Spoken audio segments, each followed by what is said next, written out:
What is good, everybody? The 76ers with a win.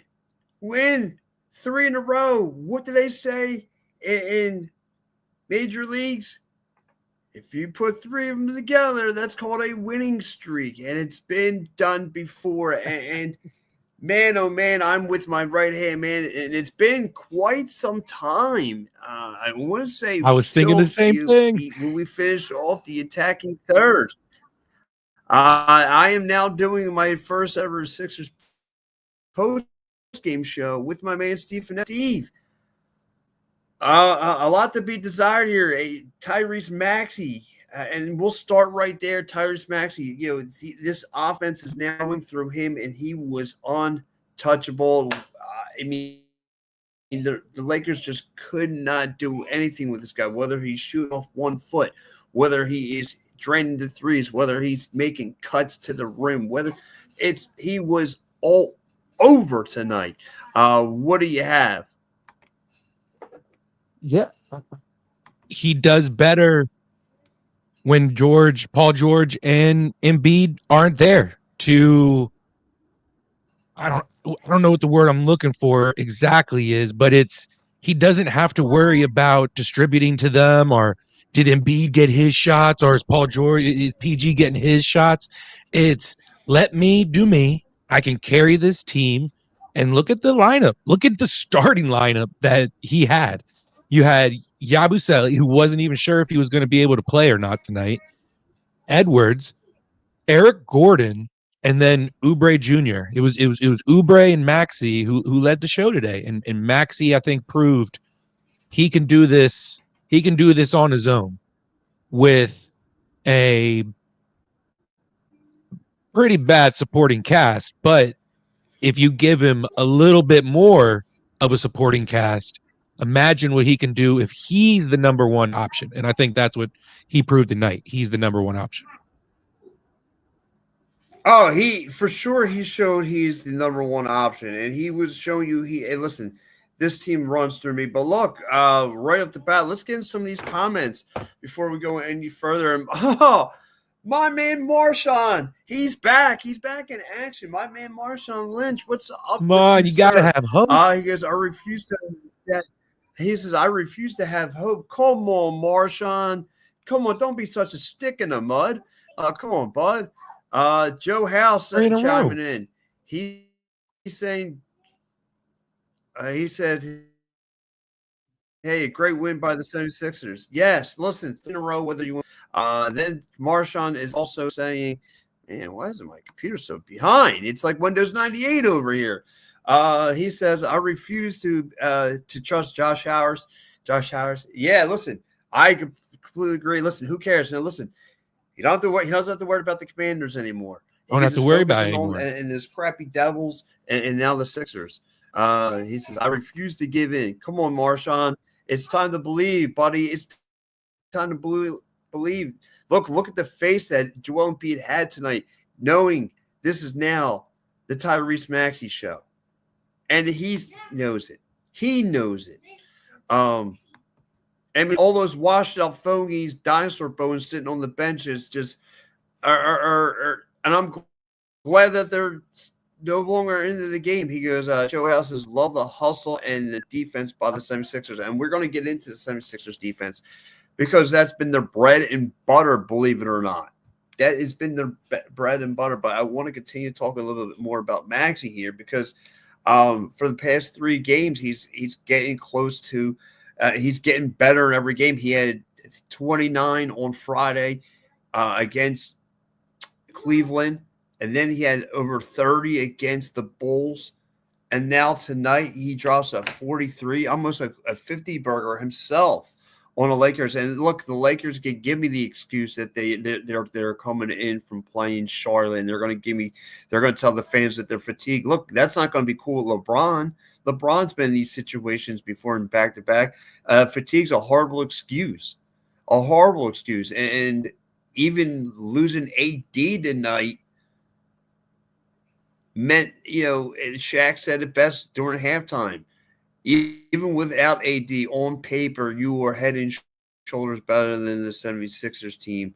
and you came up short. And there's no excuse. The Lakers were very careless, were very reckless with the ball. Showed you lack and fatigued through the course of this game, where the 76ers took full advantage of it. And kudos to his team for responding well.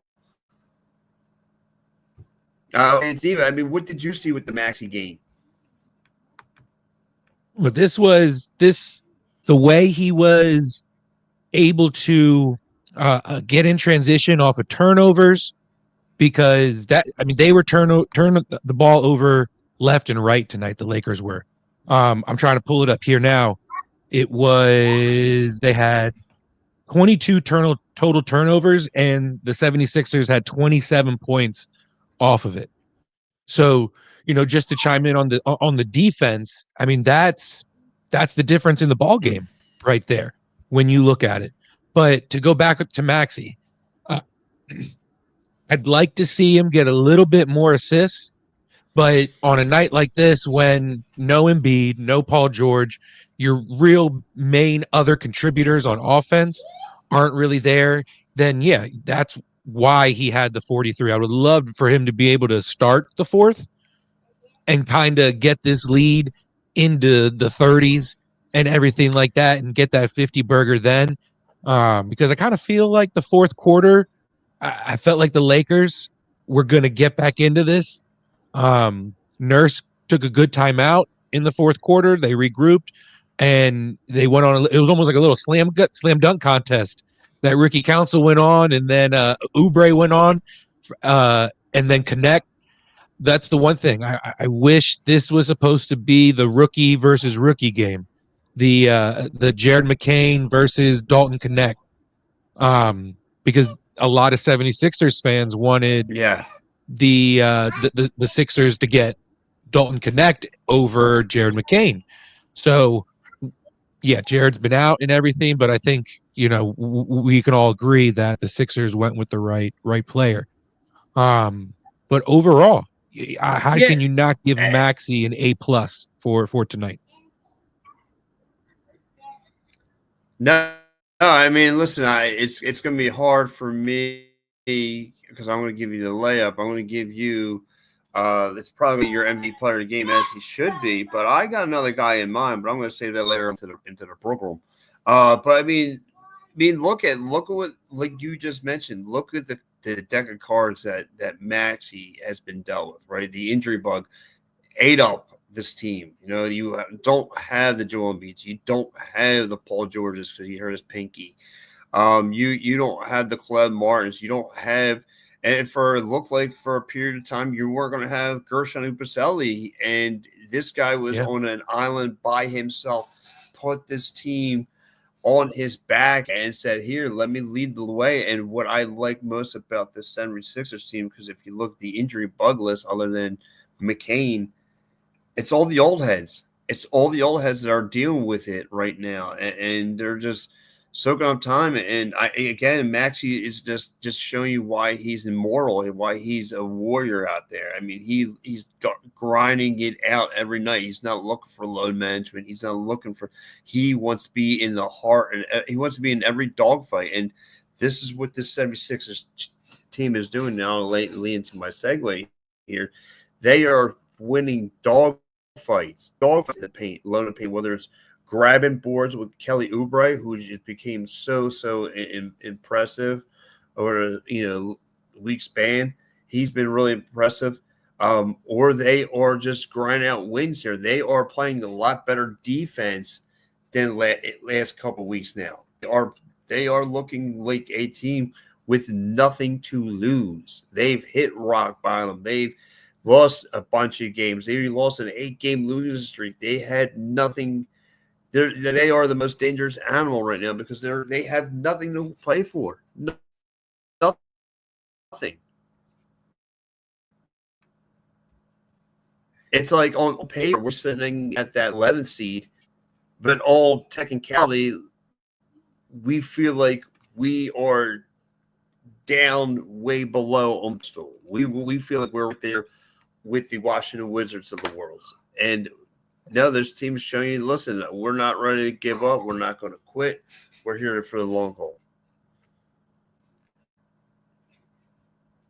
Yeah, and them being in that 11th spot, what, they're a game and a half or a half a game behind Chicago, who they themselves have struggled recently, and that's one of the teams that the Sixers beat in this run. So, like you said, it's a when you have kind of feel like you have nothing to play for, you know what I mean? Like we have no hope. All we can do is go out there and leave it out on the court for every game moving forward. And look at what it's doing. You got guys. Look at what Bona did. He had 6 rebounds. He only had in 19 minutes. He had 5 offensive rebounds. He had 3 blocks, and he was +2. And would that have happened if Anthony Davis is in the game? Who knows? But hey, injuries happen. It's part of the game. And the way that the Lakers came out, I thought that this game was going to be over in the first 6 minutes. You know, the Lakers got up big, but then once the 76ers tied it, they got that buzzer beater almost in the first quarter. After the first quarter, they took off. It was impressive to see what these guys. Look, you got Ricky Council 19 minutes, Kyle Lowry 16 minutes, Bona 19 minutes, and then Edwards giving you 29 minutes starting. So guys are stepping up when they need to, when they wouldn't normally get minutes.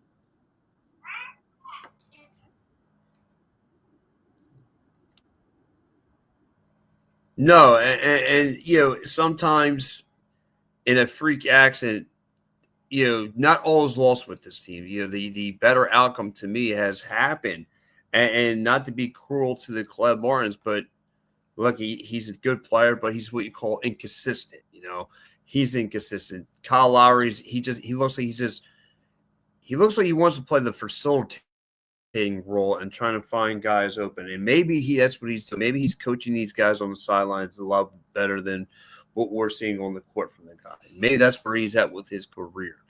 Paul George, you know, you sneeze on that guy, he's going to be sitting out. You sneeze on, you know, you look at Joel Embiid, you know, with an eyeball, and he's out for 6 weeks. So, like, this is the opportune time, like you mentioned, for these young guys, the Ricky Councils,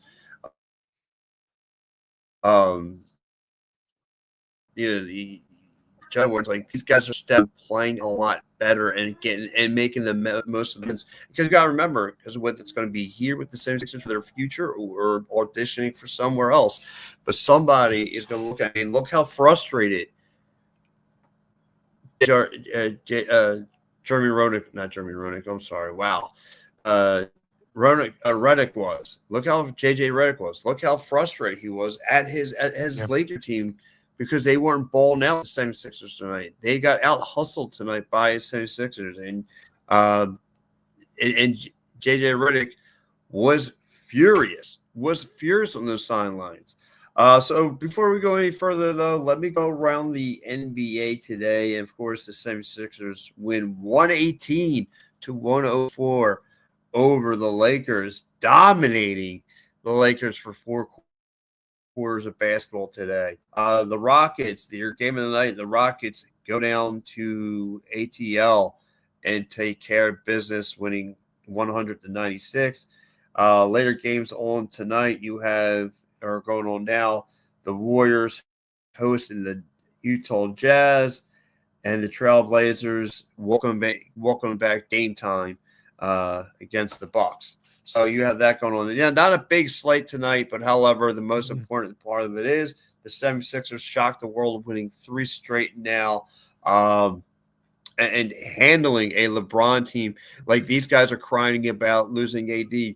Man, look at Tyrese Maxey. He has next to nothing, a bunch of guys from YMCA gym, and he's turning them into players, into Warriors.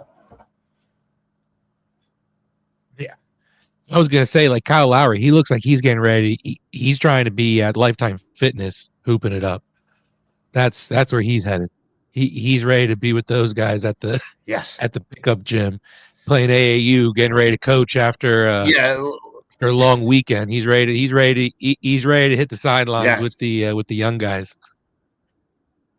Let me ask you this: Yeah. where Yeah. Listen, he wants to party up with the Brooklyn. where do you see the Sixers if they can get healthy and Embiid post All-Star break is able to string together some games here? Where in as the Sixers aren't getting out of the play-in tournament, can you see I'm them sorry. getting Where into I the see, seventh or eighth? Can you see them getting into the seventh or eighth seed? you know what? Have at least a If home game in the playoff? if they are going to play at this juncture and the way they've been playing, they sneak into a play-in tournament, whether 10 through 7, they can sneak in there. It's funny because I said on my show, like, you look at big picture, this team is not meant for a series win. But listen, Yeah. you steal one from the Cleveland Cavs, you steal one from the Bulls, and now you steal one from the Lakers. It's got my eye popping, and believe it or not, now it's Nick Nurse is going to have some tough decisions on bringing in the Caleb Martins and the Paul Georges. Like, do you really want those guys touching the floor of what you have now? Do you want the Drummond and the Embiids? Do you really want that to mess with the flow of the team, the chemistry for what's going now? Because in quite some time, this has been as hot as it's been since early December. Like, chemistry and the Yeah, flow of this team yeah. and the way these guys are connecting on the floor and responding to Tyrese Maxey. Look, Eric Gordon's playing a lot better basketball. He's starting to get a little bit more productive shooting from the perimeter. He's looked better. Kelly Oubre has made a major step forward and stepped up in a major Mhm. role, getting boards. Again, close to a double night. He had 8 rebounds. He had 20 points. Again, he really does struggle hardly perimeter. 0-5 tonight, but that's not the part that matters. He was getting boards. He's aggressive down low. They battle, and he's a major reason why the defense has stepped up. So I take the good with the bad with him, and then this is what's going to lead me into my segment because I'm going to give you your player of the game, which is probably going to be Maxey. Which here's going to be mine. Ricky Council IV getting 60 points off the bench, making some incredible threes tonight. He had 3 threes tonight, and the way he was just dunking and taking advantage, and again getting rebounds, coming with some forced turnovers. A major reason why the Lakers had turnovers was because of Ricky Council. So that's going to be my player of the game. Nice. And just to have just to make it a little bit, you know, for entertaining. So I won't go Maxi because that's the obvious one, right? So I'm gonna kind of just ride off of the guy you were talking about, Kelly Oubre Jr. He is the enforcer. You're going with He Kelly is that. Oubre. Yeah, I'm gonna go Kelly Oubre. He's that Dennis Rodman. He's that Draymond, the Patrick Beverly on the team. Where you love him when he's on your team, but you hate him when he's not on your team, sort of deal. And I feel like that's who he is for the Sixers. 8 rebounds, 5 assists, 20 points. Let's take a look. How many steals did he have? Um, 2 steals, or no steals, but he was a +7 tonight. So what he's able to do, he's versatile. He's long. Defensively, he usually guards the team's best 3-and-D and wing player. Tonight, I think he was just that same consistent usually third option, but tonight he was the second option for the Sixers, and he stepped up big. So he's gonna be my player of the game. Wow. Okay. Yes. And like I said, Maxi was too he's easy. stepped up in a major role. Kelly Oubre just coming alive. Uh, Maxi's the obvious answer, but I mean, like Yeah. again, you pick apart the supporting cast that what Maxi really Mhm. has. So, give me one quick second. I'll be right back. And so while Pat is away, the other player, Yabusele, right? He probably would have been the other option of player of the game, or if I'm going to give him a grade, let's go ahead and give him a B plus. Right, 6 for 9 shooting, 27 minutes. Wasn't even going to be sure if he was going to be available tonight, and then he did become available, and then he left to go to the locker room. He got banged up. Comes back, and he was at 4 steals, 3 assists, 5 rebounds, 2 offensive boards. And what do he have? Blocks? No blocks. He was a plus 11 with 14 points. So again, just another big night from Yabusele. Eric Gordon, holy hell. I was shocked. I mean, when you only have that many players available, 31 points, 4 for 8 shooting, 3 for 6 from three rebounds, 2 assists. He had 14 points. So, I mean, the starters came out big. The starters came out big. And just to chime in and piggyback off of Pat's player of the game, Ricky Council, um, he's had performances like this all throughout the season. He's been able to step up and have big moments, big halves, or big quarters where he's going 4 for 4 in a quarter. He's had a few games like that this season where he's had perfect shooting percentage, 100% shooting percentage from the field in that corner. Um, he's a highlight reel. Those things bring momentum. They bring energy. They get the few fans that come out for the Sixers because, like tonight, it looked like at first it sounded those first few minutes. It sounded like a a Lakers East game because it was loud in there. And yeah, it's LeBron and everything, so you have that. But after Anthony Davis went down, LeBron, he tried 31 points, 9 assists, 8 rebounds. The only other person he had that kind of helped him out after Anthony Davis went out was Connect. After Connect, it was nobody. Hachimura was, yeah, he was 6 for 9 shooting, but it wasn't a consistent. They I were was listening to what you were empty. saying. I was thinking, here. It, and then Finney Smith, the guy who the Sixers went out and traded for, 19 minutes, 1 for 6 shooting, all 3 pointers. So on a night where the Sixers' lack of availability was kind of what Pat loves. Pat loves a blessing in disguise. That's Pat's favorite things. Pat, man, he looks at, to go back to the Union. You look at Ty Baribo, blessing in disguise. It was one of his favorite ones. Maybe it was a blessing in disguise tonight that these guys, Justin Edwards and is getting big minutes. Ricky Council getting big minutes off the bench. Bona finally able to prove and show himself in 20 minutes. Um, these guys are who they're going to have to rely on in a playoff game, in a play-in tournament, if they get there. Yeah, look, it's going to be a long, wild ride, right? And if you look at this week alone, right, and this is a good start. You take care of the Lakers on a back. You take care of the Lakers, and look. But like I said, look how watching how this team has been playing in these recent games.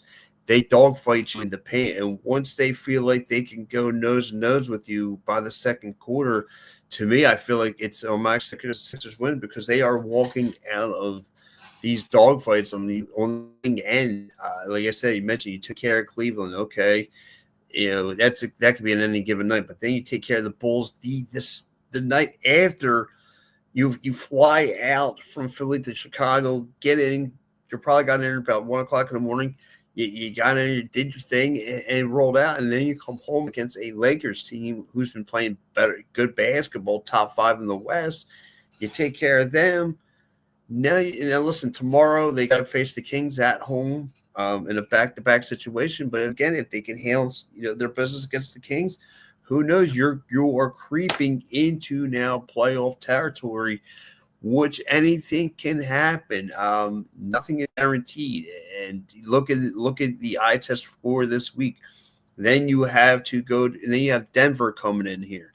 And then you have to deal with the Celtics coming in. So again, and all these games are going to be national televised. So when the lights are getting brighter for the 76ers team, they start to tear it up and turn it up. And right now, everything is running through Maxey. Everything is flowing through him.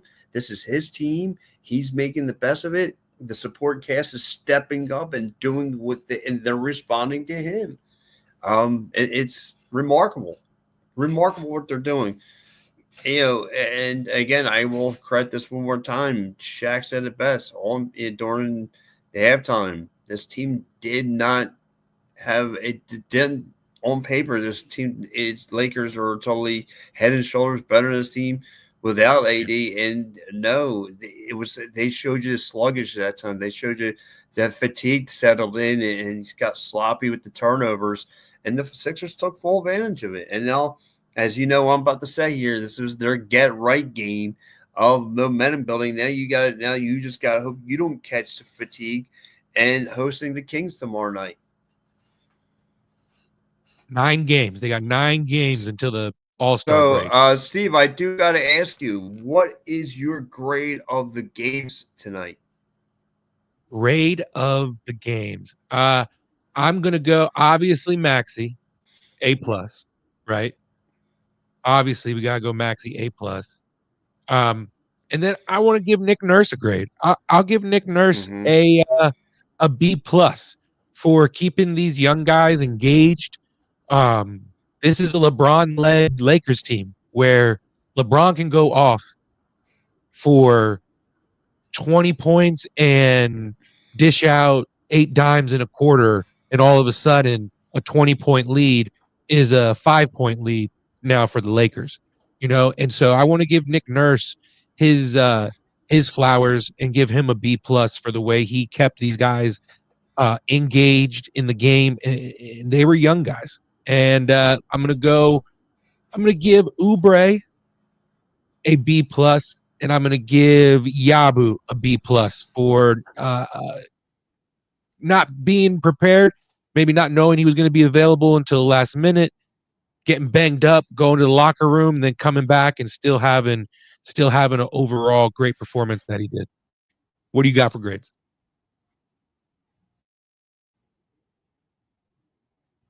Yeah, overall, I'm going to give this team an A+. And it's weird. I usually don't give this team an A+. I usually give them the F right on the report card. But look at the circumstances that this team's in. Look at the fact that Maxey's just been an ultimate, no point intended, but he's been an ultimate warrior.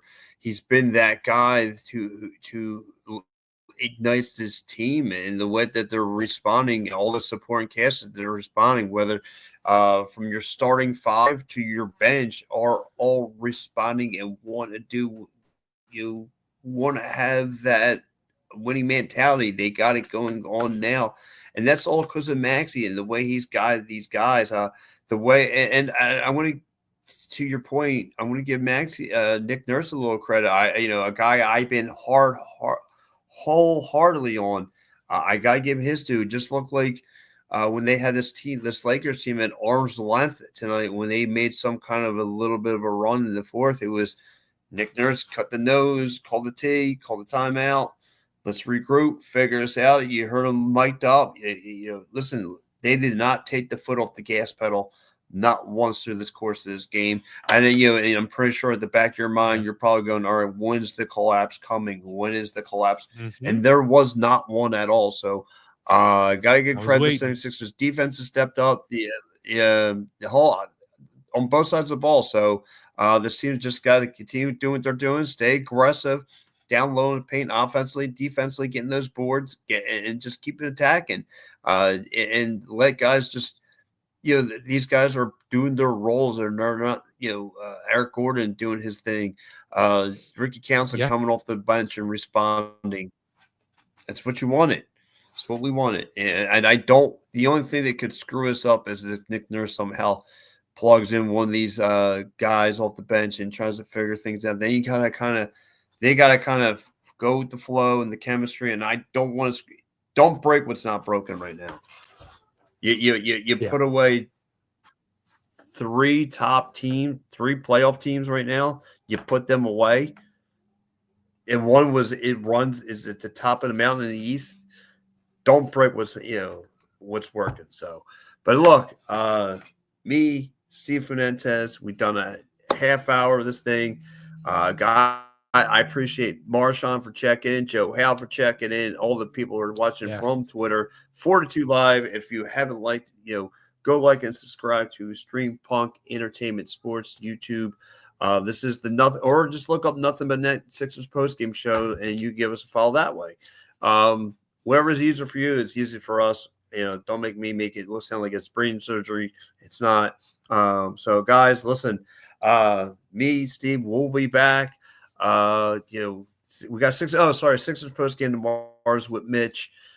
Tomorrow night, and we'll be bouncing around through the Sixers schedule and so forth. So, guys, for me, and give my man here, Soldier Steve 24/7, give him a follow on Twitter as well. So, guys, great stuff. We'll be back here, and of course, this tag team you see here, is going to be coming back here every Sunday morning with the Attack and Third coming right up. So, guys, thank you so much for me, Steve. Enjoy. See you later.